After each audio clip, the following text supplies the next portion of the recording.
السلام علی رسول کریم لا علم لنا الا ما علمتنا انك انت العليم الحكيم رب اشرح لي صدري ويسر لي امري واحلل عقدة من لساني يفقهوا قولي اما بعد اعوذ بالله من الشیطان الرجیم بسم اللہ الرحمن الرحیم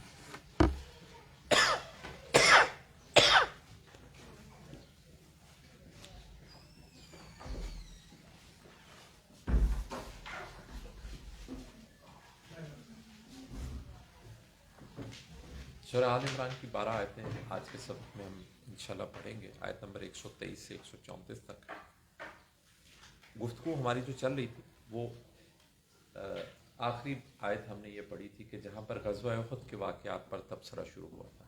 تو غزوہ احد کا پس منظر میں نے آپ کی خدمت میں پیش کیا تھا کہ غزوہ احد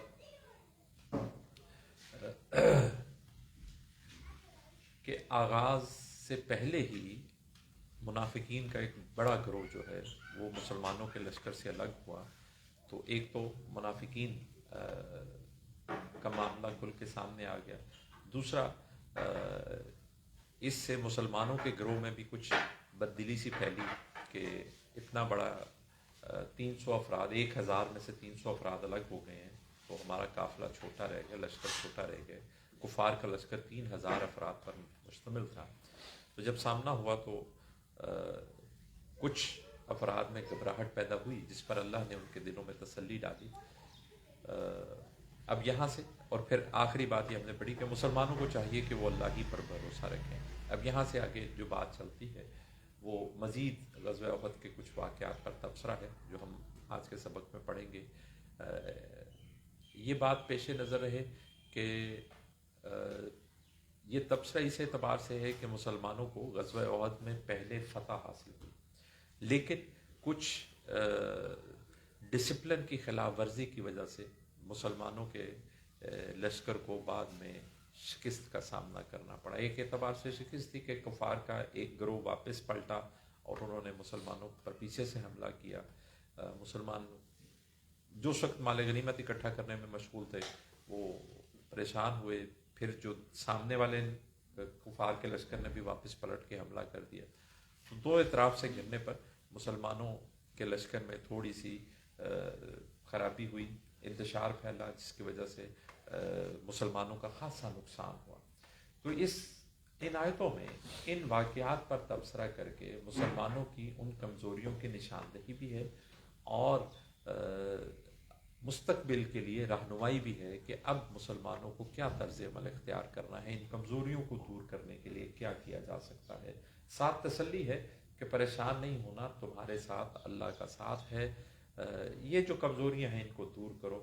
تو بار بار بات اب چلے گی تقوی کی، بار بار بات چلے گی تقوی کی کہ اللہ کی نافرمانی سے بچو، یہی چیز تمہاری کامیابی کا ذریعہ بنے گی، یہی چیز کامیابی کا ذریعہ بنے گی۔ اب آج کے سبق کے اعتبار سے خاص جو بات ہے شروع یہاں سے ہوتی ہے کہ پہلے حوالہ پچھلی جنگ کا غزوہ بدر کا دیا جاتا ہے کہ غزوہ بدر کے معاملات کو یاد کرو کہ تب بھی تو اللہ نے تمہاری مدد کی تھی، ابھی تو پھر تم 700 ہو، تب 300 لوگ تھے اور اللہ نے تمہاری مدد کی تھی، تم فتح یاب ہوئے تھے۔ یہاں پر بھی اللہ کے پہ تقویٰ کرو تو اللہ فرشتوں کی فوج ہزاروں کی تعداد میں یہاں بھی تمہاری مدد کے لیے اتار دے گا۔ بس تقویٰ اختیار کرو، اللہ پر بھروسہ رکھو، تمہیں کوئی تکلیف نہیں پہنچے گی۔ تو یہ باتیں ہیں۔ پھر ساتھ ساتھ نبی کریم صلی اللہ علیہ وآلہ وسلم کے لیے بھی تسلی ہے کہ آپ پریشان نہ ہوا کریں، یہ جو لوگ حرکتیں کر رہے ہیں، یہ اعمال کر رہے ہیں، ان سے آپ پریشان نہ ہوں، آپ فکر نہ کریں، اللہ ان کا معاملہ خود دیکھ لے گا۔ تو یہ غزوہ احد سے ہی متعلق کچھ واقعات ہیں۔ بیچ میں کچھ چیزیں جو ہیں وہ میں نے چونکہ کہا کہ ان آیتوں میں تقوی پر بہت زیادہ زور ہے، تو پھر متقین کی کچھ صفات کا تذکرہ بھی ہم آج پڑھیں گے خاص اس پس منظر کے اندر۔ اور پھر جو ہے ایک بات یہاں پر انفاق فی سبیل اللہ پھر واپس آیا، جو سورہ بقرہ میں بھی ہم نے بڑی تفصیل سے پڑھا تھا، سود اور انفاق فی سبیل اللہ۔ وہاں پر بھی ہم نے یہ بات پڑھی تھی کہ یہ دونوں ایک دوسرے کی ضد ہیں۔ انفاق فی سبیل اللہ ہے اللہ کی رضا کے لیے خرچ کرنا، سود ہے جو بندہ یہ سمجھتا ہے کہ میرا فائدہ اس میں ہے تو وہ اس طریقے سے جو مال خرچ کر کے نفع کماتا ہے وہ سود ہو۔